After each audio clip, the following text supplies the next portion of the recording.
Hey, what's going on, guys? It's Steve. So, some of you guys were asking me to talk about Carmelo Anthony. What's going on with Carmelo Anthony?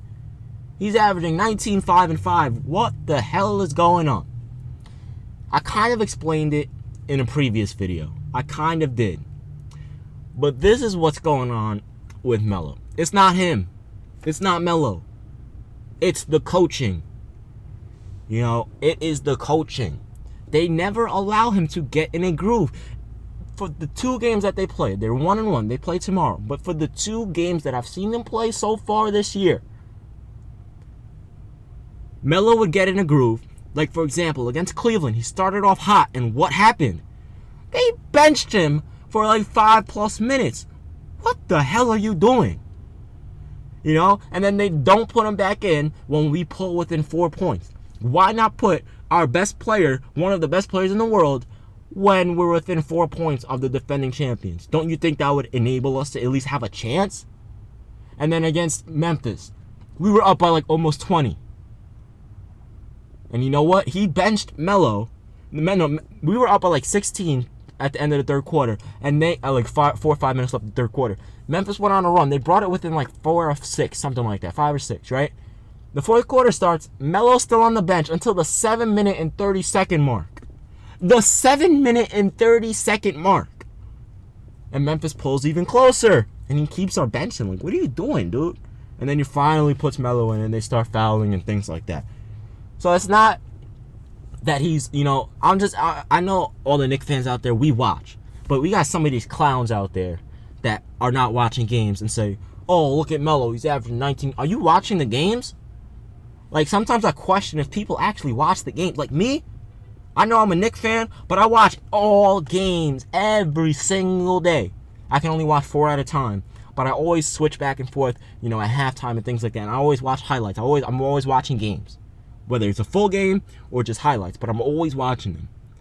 For the most part, they're full games, 4 games at a time, because most of the time, all these games don't play at the same time. You know, usually it's around two games at 8 p.m. or 7:30 p.m. or 7 p.m. and then 9 to 9:30 to 10:30 or whatever is the Western Conference games. So yeah, I watch these games. I know what's going on in the NBA. I'm not sitting there acting like I don't know what's going on, because I do. You know, I know. You know, for example, I know what San Antonio is doing. For the first time in my life, I'm seeing Kawhi Leonard taking people off the dribble, isolating, driving to the basket, coming off a screen, pick and roll. I'm seeing him run the offense. And it's so different from what the Spurs have been running lately. But it's good. It's good for the Spurs because, look, they're 4-0. You know what I mean? I'm watching Indiana. I see them struggle on both ends of the court. You know, on paper, they're a good defensive team, and I know they will become one of the best defensive teams because, obviously, it's just a few games. But on the offensive end, I already knew they were going to struggle, and I was right. You know, they're struggling. And I've been watching Chicago. I even watched the Washington Wizards. I even watched the Philadelphia 70. Like, I watch. You know what I mean? I know you guys do too, but, you know, so some people, like, if you don't actually watch all the games, you can't be, like, saying these crazy things like, oh, look at Melo, he's only averaging 19, 5, and 5. Well, you don't even know what's happening. You know? And there was a point where we were up by, like, 20. So instead of keeping Melo in the first half, he actually should have came in the second half. I mean, he should have, instead of keeping Melo in the entirety of the first quarter, he should have came out way earlier because we were up by like 20 in the first quarter with like 5 minutes left. So why was Melo still on the floor? You know, you gotta manage these minutes better, man. You know, these minutes are making me crazy, dude. They're making me crazy. But yeah, continuing on with the Melo topic. Carmelo Anthony, I will say this. From what I've been seeing, he looks good. I'm seeing some issues. You know, I'm not gonna sit here and act like I'm not. I'm seeing, you know, for the first time, I saw this last year for the first time. He's actually allowing the play to develop. He's passing more. He's doing what he needs to do. You know, like, I'm seeing him catch the ball in the post, and then Derrick Rose come from a backdoor screen or whatever, and come get the ball and dribble, and then Melo set a pick, and then Melo gets it at the top of the key. I'm seeing him and KP work together. You know, I'm seeing a lot of movement on the offensive end. But then at the same time with the New York Knicks, I'm seeing them get stagnant at times. But that's usually when the bench is in. So it's not a problem with our starting lineup. The problem's with our bench, and I'm extremely worried about that. The reason is the bench, you know, it's one of the most important factors in what makes a good team. So if our bench isn't playing well, then I don't know what to say, man. Because I'm seeing the bench struggle. I'm literally seeing the bench struggle and barely survive. It's like they're gasping for air at times because it gets so stagnant. Brandon Jennings, he's making questionable plays. He's getting a little too cocky out there. I understand you're a Madison Square Garden, but you got to chill out. I'm seeing him doing all this cocky shit. Like, I'm seeing him throw up shots. I think he airballed like 3 shots already this season. And they only played 2 games. And I seen him airball like 3 shots. Taking some ridiculous shots. He gets a little too excited. So, Melo or Derrick Rose or Joakim Noah, one of them, or Courtney Lee even, because they're all veterans. Melo especially, the leader of that team, needs to talk to Brandon Jennings like, yo, you're the one that's supposed to be facilitating, controlling the bench. You're supposed to be the floor general for the bench. We need you to play smarter, slow down, because our bench, they're not really a run and gun type players. They're half court set players. I mean, if you look at it, Hernan Gomez, Kuzminskis, you got Lance Thomas, you got Brandon Jennings, and then on top of that, I'm seeing some questionable, rotations. Like I'm seeing Coach Hornacek take Derrick Rose, Melo, and KP out all at the same time, and then it's just like, what the hell? We have 3 good scorers for a reason. At least one is supposed to be on the floor at all times. If you look at the Golden State Warriors, if you look at the Cleveland Cavaliers, at least one of the 3 are always on the floor. So why are there times that Melo, Kyrie, I'm thinking about Cleveland, when Melo, Derrick Rose, and KP are all off the floor at the same time? That doesn't make sense.